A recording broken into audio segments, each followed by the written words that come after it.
Um dia de festa, música e alegria. A tradicional Festa do Rosa aconteceu no dia 1 de abril, na Fazenda Santa Margarida, em Campinas, no interior de São Paulo.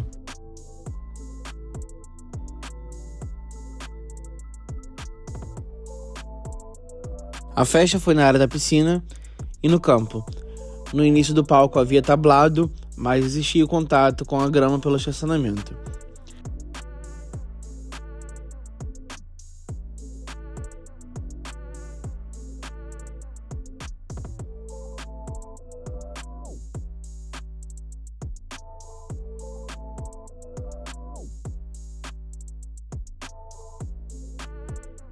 Ainda nessa reportagem, você vai conhecer todos os detalhes sobre a febre maculosa e entender como houve o falecimento do estudante Bruno.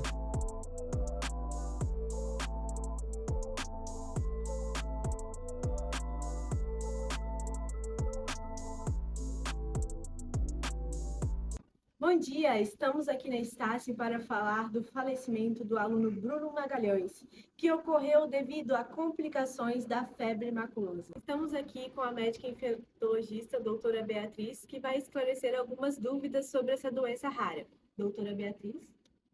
Olá! Então, primeiro é preciso falar sobre o vetor. O vetor vai ser um carrapato, que no caso é o mais famoso no Brasil, o carrapato estrela, no caso sendo o Amblyomma cagenense. Ele vai transmitir uma bactéria, que no caso seria Rickettsia gram, no caso a principal é Rickettsia rickettsii. Existem duas fases de vida, a fase de parasitismo, no hospedeiro, e a fase de vida livre, no solo, tocas, buracos, ninhos e vegetação. Os carrapatos possuem um ciclo de vida que inclui as fases de ovo, larva, ninfa e adulto. Após ingerir sangue de um hospedeiro, a fêmea se desprende do mesmo e deposita milhares de ovos, geralmente no ambiente, morrendo em seguida. Em condições satisfatórias de temperatura e umidade, ocorre a incubação, entre 30 a 40 dias aproximadamente. E após esse período, as larvas eclodem. As larvas, oportunamente, fixam-se em um hospedeiro, normalmente de pequeno porte. Realizam repasto sanguíneo, desprendem-se deste, caem no ambiente e, após 10 dias, em média, realizam a ecdície, a muda, para o estágio de ninfa. Após cerca de 3 semanas, as ninfas já estão prontas para alimentação em hospedeiros de pequeno porte. Quando alimentadas, essas ninfas caem no solo e realizam a ecdície, transformando-se em adultos. Em um hospedeiro, normalmente de grande porte, macho e fêmea adultos acasalam-se. E a fêmea alimenta-se de sangue, iniciando um novo ciclo.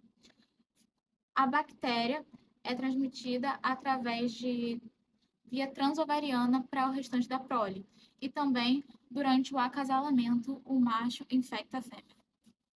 Doutora Beatriz, e agora, qual é o ambiente ideal para a reprodução desse carrapato estrela? Bem, o carrapato estrela, ele costuma estar localizado em carpetes, tapetes, paredes, frestas, cercas, enfim. E o que acontece? Como ele tem uma fase de parasitismo, ele vai intercalando. Então, ora ele está no meio ambiente, na forma de vida livre, onde ele vai se desenvolvendo, e depois ele volta para o seu hospedeiro. E quem seria esse hospedeiro? Bom, o hospedeiro preferencial do carrapato estrela são os cavalos, porém ele pode ser encontrado também em animais como bois, capivaras, cães, enfim. E o ser humano, no caso, sendo um hospedeiro acidental. Doutora Beatriz, e conta pra gente, como ocorre essa transmissão?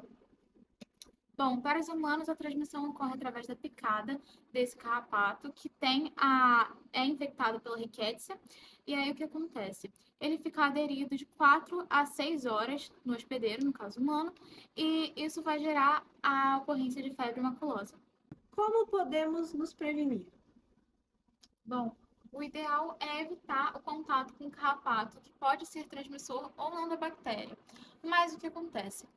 Primeiro, aparar, cortar as gramas, evitar exposição em ambientes onde se sabe que há alta desse vetor.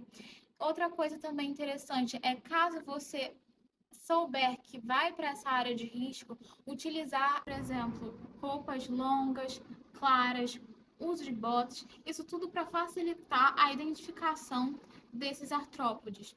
E o que acontece? Caso você identifique que você está com algum carrapato aderido, você, com o auxílio de uma pinça, irá gerar levemente. Porque, caso você esprema, isso pode gerar uma lesão na sua pele e a bactéria que está no carrapato pode infectar você através dessa pequena lesão na sua pele. Então não pode eclodir ele antes de retirá-lo da pele, né, doutora Beatriz? Não, não. Isso pode ser um perigo para você. Então, o que acontece? Além disso tudo, é também interessante vistoriar os animais domésticos, como o cachorro, porque eles podem ter esse carrapato e o que acontece? Isso é mais uma forma de se prevenir a bactéria que está no carrapato. Então, doutora Beatriz, só para deixar claro para gente, o carrapato, que é o parasita que contém a bactéria que vai nos transmitir a febre maculosa, é isso? No caso, é o ectoparasita, por quê? Porque ele está na parte externa do hospedeiro. Então, o que acontece? Alguns, como eu tinha falado, alguns carrapatos vão ter, outros não terão a bactéria Rickettsia rickettsii. Nós buscamos dados epidemiológicos e constatamos que nos últimos 10 anos, o estado do Rio de Janeiro, que está entre os 5 que mais registraram febre maculosa, teve 182 casos. Em relação a Angra dos Reis, que é a cidade que estamos fazendo nossa cobertura, teve um caso em 2020, um em 2022, um em 2023. Estamos aqui agora com a doutora Tereza, a médica que atendeu o aluno assim que ele chegou na emergência. Bom dia. Então, o Bruno já chegou bem debilitado, convulsionando. Logo tivemos que entubar ele, estabilizar e entubar. Só que, infelizmente, ele já chegou muito debilitado e a gente não conseguiu reverter o caso dele. E foi constatado pelo um familiar que ele, há 14 dias atrás, ele foi para uma fazenda, Santa Margarida, e que lá nessa fazenda ele teve contato com o carrapato.